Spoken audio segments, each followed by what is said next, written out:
Bismillahirrahmanirrahim. Assalamualaikum warahmatullahi wabarakatuh. Dengan memanjat puji syukur kehadirat Allah Subhanahu wa Ta'ala, saya Muhammad Iksan, dosen tetap di Fakultas Hukum Universitas Wahid Hasyim Semarang. Saat ini mengikuti proses sertifikasi dosen gelombang 1 tahun 2025 yang diselenggarakan oleh Kemendikti Saintek. Dalam rangka memenuhi salah satu komponen penilaian, berikut saya sampaikan uraian kunjuk kerja Tridharma Perguruan Tinggi, khususnya dalam aspek pelaksanaan pembelajaran. Saya bertanggung jawab mengampu pada mata kuliah Ilmu Kesehatan Masyarakat dan Sistem Kesehatan Nasional pada semester genap tahun akademik 2024-2025 dengan beban 2 SKS. Mata kuliah ini bersifat wajib dengan kode mata kuliah FAD 2E8W02 dan dirancang untuk memperkuat kompetensi mahasiswa dalam bidang kefarmasian, terutama pada bidang manajemen pelayanan kesehatan, promosi kesehatan dan sistem kesehatan nasional, serta pengambilan kebijakan dalam kesehatan. Untuk deskripsi pembelajaran, mata kuliah ini mengintegrasikan prinsip-prinsip dalam manajemen pelayanan kesehatan, pengambilan kebijakan kesehatan, dan managed care yang bertujuan utama dalam peningkatan derajat kesehatan masyarakat. Pembelajaran dilaksanakan secara blended learning, yaitu kombinasi tatap muka dan daring melalui platform e-learning Universitas Wahid Hasyim pada https://e-learning.unwahas.ac.id. Pada e-learning tersebut di-upload seluruh materi perkuliahan, RPS, dan tugas sehingga dapat diakses secara daring. Sedangkan untuk diskusi dan studi kasus dilakukan secara langsung di dalam kelas. Kemudian untuk strategi pembelajaran, sebagai bentuk pendekatan pembelajaran aktif dan berbasis pengalaman, saya menerapkan beberapa metode berikut. Yang pertama, yaitu ceramah interaktif untuk menguatkan pemahaman konseptual mahasiswa dengan beberapa cara. Yang pertama, menggunakan media pembelajaran. Yang kedua, modul atau RPS yang dapat diunduh melalui e-learning. Kemudian PPT, studi kasus dan artikel ilmiah. Dan yang terakhir, video pembelajaran. Kemudian metode yang kedua dengan diskusi kelompok, yaitu untuk mendorong kolaborasi dalam penyelesaian studi kasus yang diambilkan dalam realita kenyataan. Kemudian yang ketiga, ada project based learning, di mana mahasiswa mempelajari pelaksanaan pelayanan kesehatan yang berlaku saat ini, sehingga menemukan problem permasalahan dan solusi dari permasalahan tersebut. Selanjutnya, keterkaitan dengan capaian pembelajaran lulusan atau CPL. Sebagai implikasi dari CPL pertama, yaitu mampu melakukan pelayanan kesehatan sesuai dengan regulasi yang berlaku baik. Kemudian, untuk CPL yang kedua, mampu menguasai pengetahuan tentang manajemen farmasi, sosiofarmasi, hukum dan etik farmasi, teknik komunikasi, serta prinsip dasar penyelenggaraan pelayanan kesehatan. Kemudian, CPL yang ketiga, mampu mengambil keputusan secara tepat dalam konteks pengambilan keputusan dalam penyelenggaraan pelayanan kesehatan, baik secara preventif, promotif, maupun kuratif. Kemudian yang CPL keempat, mampu berkomunikasi dan berkolaborasi secara interpersonal dan interprofesional terkait penyelenggaraan pelayanan kesehatan kepada masyarakat. CPMK mencakup mampu mengetahui dan memahami terkait dengan kesehatan masyarakat, baik itu promotif, preventif, kuratif, dan kebijakan dalam kesehatan nasional. Kemudian untuk materi, untuk media dan materi ajar terdiri dari modul atau RPS, presentasi, studi kasus, artikel ilmiah, serta video pembelajaran yang mendukung pemahaman secara komprehensif terhadap topik yang diajarkan dengan materi berjumlah 14 materi. Yang pertama yaitu definisi dan konsep ilmu kesehatan masyarakat. Yang kedua, promosi kesehatan. Ketiga, penanggulangan bencana dari aspek kefarmasian. Yang keempat, keselamatan dan kesehatan kerja studi material, yaitu learning materials. Kemudian yang kelima, manajemen mutu pelayanan kesehatan. Yang keenam, pelatihan safety. Yang ketujuh, manajemen risiko dalam pelayanan kesehatan. Yang kedelapan, manajemen pelayanan kesehatan. Yang kesembilan, konsep dan metode dalam pelayanan kesehatan nasional. Yang kesepuluh, karakteristik market dan manajemen dalam sistem kesehatan nasional. Kemudian yang ke-11 kebijakan kesehatan, yang ke-12 perencanaan strategi, yang ke-13 konsep pembiayaan kesehatan, dan yang ke-14 financial system dalam sistem pelayanan kesehatan. Kemudian penilaian dan evaluasi. Proses penilaian dilakukan secara objektif, transparan, dan terukur menggunakan rubrik penilaian yang jelas. Hasil evaluasi diberikan kembali kepada mahasiswa sebagai bentuk umpan balik konstruktif untuk perbaikan berkelanjutan dengan beberapa indikator penilaian. Untuk kuis sebesar 10%, keaktifan 5%, studi kasus 25%, UTS 30%, dan UAS 30%. Kemudian untuk komitmen pembelajaran, sebagai dosen, saya berkomitmen untuk menyelenggarakan pembelajaran yang student centered, mengedepankan pengembangan pemikiran kritis, adaptif terhadap perubahan, serta siap bersaing dalam dunia kerja yang dinamis dan berbagai inovasi. Sebagai pelengkap dokumentasi pembelajaran, saya lampirkan pula video perkuliahan ilmu kesehatan masyarakat dan sistem kesehatan nasional sebagai bagian dari bukti kinerja dosen dalam mendesain proses pembelajaran yang menarik dan relevan dengan kebutuhan zaman. Oke, bismillahirrahmanirrahim. Assalamualaikum warahmatullahi wabarakatuh.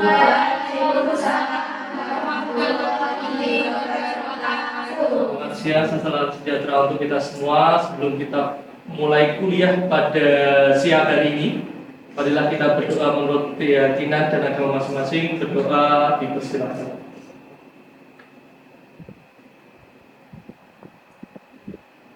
Berdoa selesai. Oke, terima kasih teman-teman semua. Pada kesempatan siang hari ini, kita akan kuliah mengenai sistem kesehatan nasional. Oleh karena itu, sebelum kita mulai, seperti yang kita sebutkan di pertemuan yang sebelumnya, saya mau tahu terlebih dahulu, apa sih pengertian yang kalian tahu mengenai sistem kesehatan nasional itu yang menurut kalian sendiri, pakai bahasa kalian sendiri, apa? Oke, ya, ada yang tahu? Silakan, ya. Sistem yang Sebutkan nama dan NIM terlebih dahulu. perkenalkan saya dari Sulaiman Desa. Oke. Sistem yang mengatur asuransi dan kebijakan dalam kesehatan terkait sistem pembayaran. Oke, terima kasih atas jawabannya. Sistem yang kalian tahu adalah sistem berkaitan dengan pembayaran kesehatan. Oleh karena itu, tetapi itu adalah ruang lingkup yang paling termasuk yang kecil di dalam sistem kesehatan nasional. Oleh karena itu, pada kesempatan hari ini kita akan berbicara mengenai sistem kesehatan nasional secara ruang lingkup yang lebih luas. Oke, pada kesempatan ini kita akan ada 7 materi pokok pada sistem kesehatan nasional, dimulai dari dasar hukumnya, kemudian nanti pengertiannya, landasan SKN-nya, prinsip dasar SKN, tujuan dan kedudukan SKN, subsistem SKN, penyelenggaraan SKN. Untuk pembiayaan itu nanti masuknya ke dalam subsistem SKN. Dari kecil subsistem SKN. Oke, kita masuk ke dasar hukumnya. Kenapa kita perlu dasar hukum? Karena kita tahu di Indonesia ini adalah negara hukum.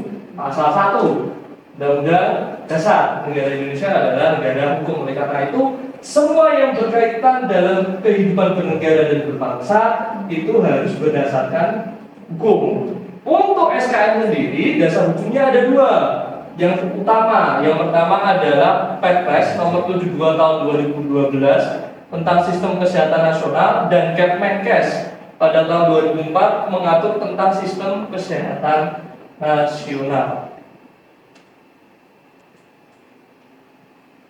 Kemudian landasannya secara nasional ada dua landasan utama. Idil itu artinya ideologi. Kita itu adalah Pancasila. Ingat sila nomor 5 apa?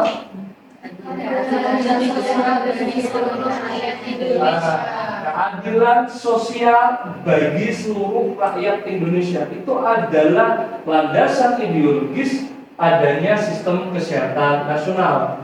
Kemudian landasan konstitusionalnya atau landasan yuridisnya itu ada dua, dimulai dari pasal 28H ayat 1 yang menyatakan bahwa setiap orang itu berhak memperoleh pelayanan kesehatan. Kemudian yang kedua, pasal 34 ayat 2, negara mengembangkan sistem jaminan sosial bagi seluruh rakyatnya. Sistem jaminan sosial di Indonesia itu ada dua. Sekarang ini dibagi sistem jaminan sosial kesehatan dan sistem jaminan sosial tenaga kesehatan. Oleh karena itu penyelenggaranya juga dua, BPJS Kesehatan dan BPJS Tenaga Kesehatan.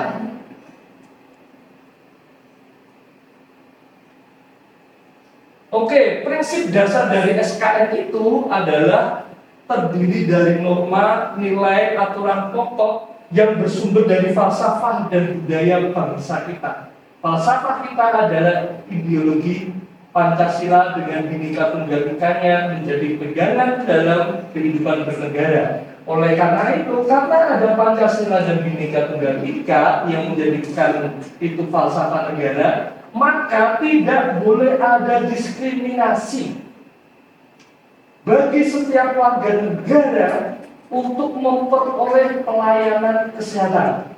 Karena setiap orang berhak memperoleh pelayanan kesehatan, maka itu menjadi tolak pikir bahwa penjaminan kesehatan itu harus dibuatkan sistem, dan itu menjadi sistem kesehatan nasional. Oleh karena itu, maka tujuan SKN atau sistem kesehatan nasional itu adalah untuk terselenggaranya pembangunan kesehatan yang digunakan untuk meningkatkan atau mencapai derajat kesehatan setinggi-tingginya bagi seluruh rakyat Indonesia. Ingat, pengertian kesehatan itu ada beberapa. Yang terpenting ada 3 pokok utama. Sehat secara jasmani, sehat secara mental atau rohani, dan yang terakhir sehat secara produktif, sosial, dan ekonomi. Jadi itu menjadi titik pokok bahwa kesehatan itu indikatornya 3 tadi: mental, jasmani, dan produktif secara ekonomi. Oke, tadi indikator kesehatan ada 3: mental, jasmani, produktif secara sosial ekonomi. Kira-kira teman-teman semua sudah sehat? Sehat. Ekonominya sehat? Sehat. Mentalnya sehat? Iya. Kenapa tidak sehat? Kuliahnya padat. Kenapa tidak sehat? Gak punya pacar. Oke, teman-teman semua, untuk SKN sendiri, karena sistem itu adalah kumpulan dari beberapa subsistem, maka subsistem dari SKN itu ada 7 sebenarnya. Yang pertama dimulai dari upaya kesehatan. Yang kedua, subsistem pembiayaan kesehatan. Yang ketiga, subsistem SDM kesehatan. Yang keempat, subsistem obat atau perbekalan kesehatan. Yang kelima, subsistem pemberdayaan kesehatan. Dan yang keenam, subsistem manajemen kesehatan. Untuk subsistem upaya kesehatan sendiri, nanti kita akan ada 2. Yang pertama, upaya kesehatan masyarakat. Yang kedua adalah upaya kesehatan perorangan. Ini yang membedakan manajemen kesehatan dengan manajemen secara umum. Kalau manajemen secara umum itu akan berkaitan dengan seluruh pekerjaan dari organisasi. Tetapi kalau kesehatan, ada individu yang menjadi pokok utama di dalam pelayanannya. Ini adalah dasar utama adanya subsistem upaya kesehatan. Kemudian yang kedua, Ada subsistem pembiayaan kesehatan. Apa sih artinya subsistem pembiayaan kesehatan? Seperti yang tadi dibicarakan di awal pertemuan kita, berkaitan dengan berbagai upaya penggalian, pengalokasian, pemberdayaan sumber daya keuangan secara terpadu dan saling mendukung guna menjamin tercapainya derajat kesehatan masyarakat yang setinggi-tingginya. Oleh karena itu, pada kesempatan ini kita akan membuat kelompok berkaitan dengan subsistem pembiayaan kesehatan ini. Nanti silakan untuk membuat kelompok per kelompok 3 orang. Nanti kalian membahas mengenai apa saja subsistem pembiayaan dari subsistem pembiayaan sistem kesehatan nasional ini. Kemudian problemnya apa saja, kemudian nanti kita tolong cari solusinya. Kita akan presentasi di pertemuan yang selanjutnya. Gitu. Oke, subsistem pembiayaan kesehatan artinya apa sih? Subsistem pembiayaan kesehatan adalah tatanan yang menghimpun berbagai upaya penggalian, pengalokasian, pemberdayaan sumber daya keuangan secara terpadu dan sistematis sehingga bisa saling mendukung guna menjamin tercapainya derajat kesehatan masyarakat yang setinggi-tingginya. Itu adalah pengertian mengenai subsistem pembiayaan kesehatan. Oke, habis ini kita membuat kelompok teman-teman semua. Nanti temanya adalah apa saja pembiayaan kesehatan pada sistem kesehatan nasional yang berlaku di Indonesia saat ini. Kemudian problemnya apa saja. Kemudian nanti tolong cari solusinya berkaitan dengan problem tersebut. Oke, terima kasih. Silakan Bapak. Oke, semuanya sudah selesai untuk diskusinya? Oke, kalau sudah selesai maka perwakilan kelompok silakan untuk maju menulis berkaitan dengan sumber, problem dan solusi dari pembiayaan kesehatan yang berlaku di Indonesia. Silakan, monggo siapa yang mau?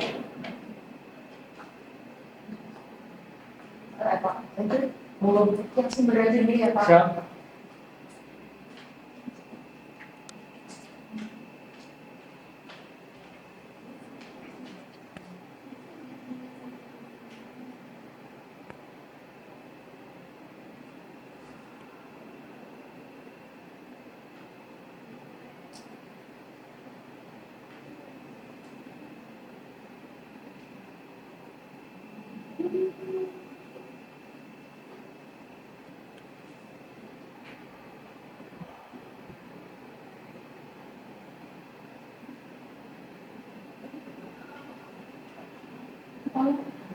Ya, terima kasih. Selanjutnya, problem. Oke, silakan.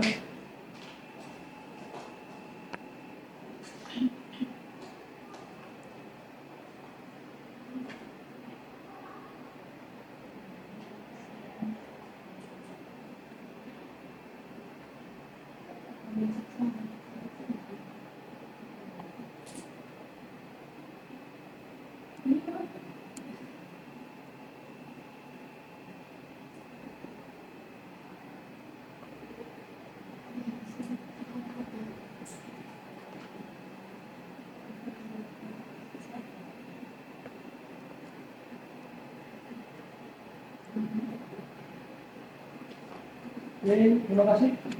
Yang selanjutnya ada yang mau menulis solusinya?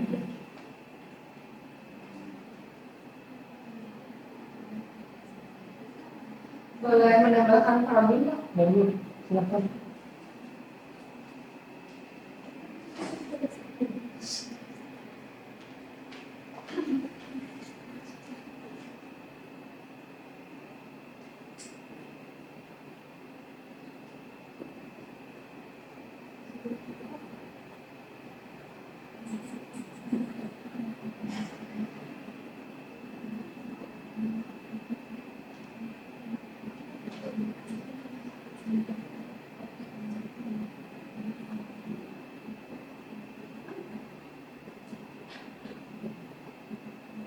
Oke, kita bahas dulu sumber dan problemnya. Terima kasih atas jawabannya.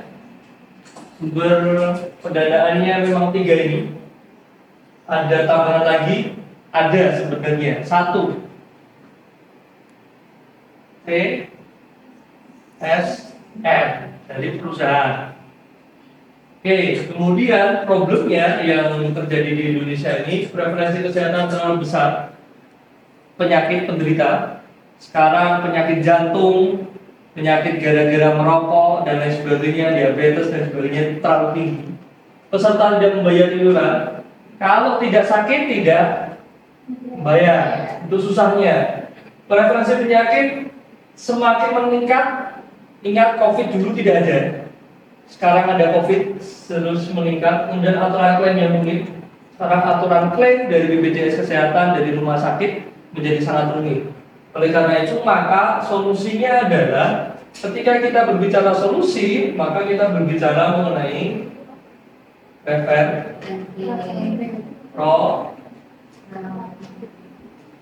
maka sebagai tenaga kesehatan, preventif dan promotifnya harus kita gencarkan di masyarakat dengan adanya promosi kesehatan. Itu penting, terutama ini menjadi dasar yang paling penting sehingga penyakit di Indonesia bisa hilang. Ketika masyarakat kita sudah membuat atau menjalani hidup sehat, kemungkinan besar mulai dari sini akan berkurang. Sini akan berkurang sehingga akan berpengaruh pada aturan klaim yang rumit tidak akan terjadi karena pembiayaan menjadi besar dan ini tidak diperlukan karena tidak sakit. Begitu? Ada yang mau didiskusikan lagi teman-teman semua? Cukup? Oke, kalau cukup kita ketemu di pertemuan yang selanjutnya di minggu depan. Terima kasih. Assalamualaikum warahmatullahi wabarakatuh. Waalaikumsalam warahmatullahi wabarakatuh.